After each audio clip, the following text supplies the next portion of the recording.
Neymar retires as the greatest goalscorer his country has ever produced, surpassing Pelé, the king himself. And somehow the goals aren't the headline. The headline is that the man with the most goals in Brazilian history also became the player who left behind the most unanswered questions. 4 separate times across 12 years, something outside his control decided how the story ended before he ever got the chance to write the finish. 2014. Brazil is the host nation. Neymar is 22 years old, the undisputed face of the tournament, carrying the weight of 200 million people who haven't tasted World Cup glory since 2002. For the first 4 matches, he delivers. He scores twice against Croatia in the opener and twice more against Cameroon, before converting the decisive penalty that eliminates Chile in the round of 16. Then, the quarterfinal against Colombia. A flying knee from Juan Camilo Zúñiga drives directly into Neymar's back, a fractured vertebra. His tournament is over, ended on a stretcher. Brazil plays the semi-final without him against Germany. The result is 7-1. Still, to this day, the most humiliating night in World Cup history. Brazil loses the third-place match too, 3-0 to the Netherlands. Neymar watches both from the bench, on crutches, in tears. Here is the uncomfortable question nobody wants to ask. Would Brazil have lost 7-1 with Neymar on the pitch? Nobody knows. And that's exactly the tragedy. Neymar's first World Cup didn't end in defeat.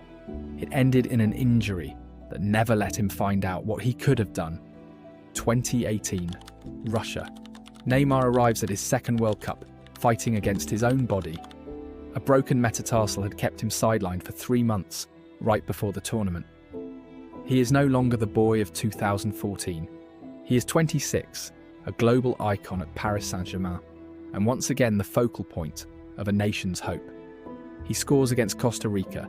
He assists the opening goal against Mexico to secure a spot in the quarterfinals. But it's a different moment from that match that the world remembers. Neymar, rolling on the grass, clutching his ankle after minimal contact, before getting up completely fine. The clip goes viral. In an instant, it becomes the defining image of his tournament. The memes overshadow the football. Then the quarter-final against Belgium.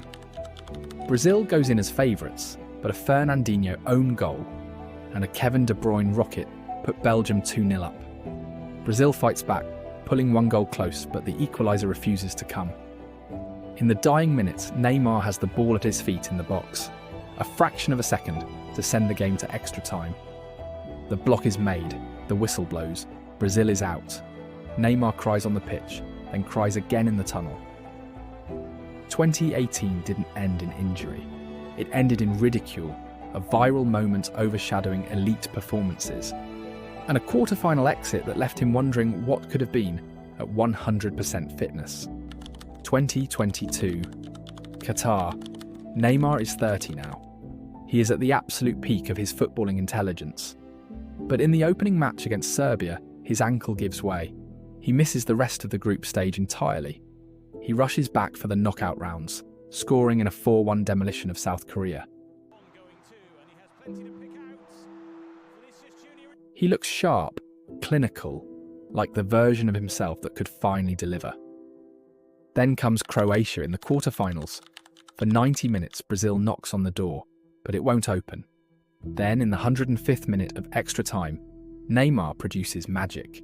A brilliant 1-2 passing sequence, a burst of acceleration, a rounding of the keeper, and a finish into the roof of the net. It is arguably his greatest World Cup moment, sending the Brazilian bench into absolute hysteria. They are 15 minutes away from the semi-finals. But Croatia equalises in the 117th minute. It goes to penalties. Brazil misses twice. Croatia advances. Neymar sits on the pitch, staring into the middle distance. In tears once again. 3 World Cups. 3 different ways the game found to break him. A fractured spine, a viral wave of mockery, and a penalty-hunt shootout that erased a moment of pure genius. And then, 2026. Neymar is 34. Before the tournament even kicks off, he tears his calf in club training. He is named to the squad anyway, but he is a shadow of himself. He misses the second group game. He plays 15 symbolic minutes against Scotland. Brazil limps through the group stage, clearly lacking the spark only he can provide. In the round of 16, they face Norway. Erling Haaland scores twice, and Brazil is pushed to the brink of their earliest World Cup exit in 36 years. Neymar is subbed on in the 67th minute, not to win the game, but to say goodbye. In stoppage time, down 2-1, Brazil is awarded a penalty. Neymar steps up. He scores. It is his only major contribution of the tournament, but it is historic. That single penalty kick pushes him to 80 goals, officially surpassing Pelé as Brazil's greatest ever goalscorer. The final whistle blows seconds later. Brazil is out, and Neymar, in the exact moment he makes history, breaks down on live television. "I tried," he says. "I started here, I finished here." 4 World Cups, 4 tragic endings, a broken back in 2014, a meme in 2018, a penalty shootout in 2022, and a broken body in 2026, giving him just enough strength for one final goal before it was over. Neymar finishes with 80 goals. More than Pelé, more than Ronaldo, more than anyone who has ever worn the yellow shirt. And he finishes with 0 World Cups. Not because he lacked the talent. Every tournament proved he was a genius. But because 4 separate times something outside his control decided the ending before he could. That is not the story of a player who failed. That is the story of a player who was never allowed to win.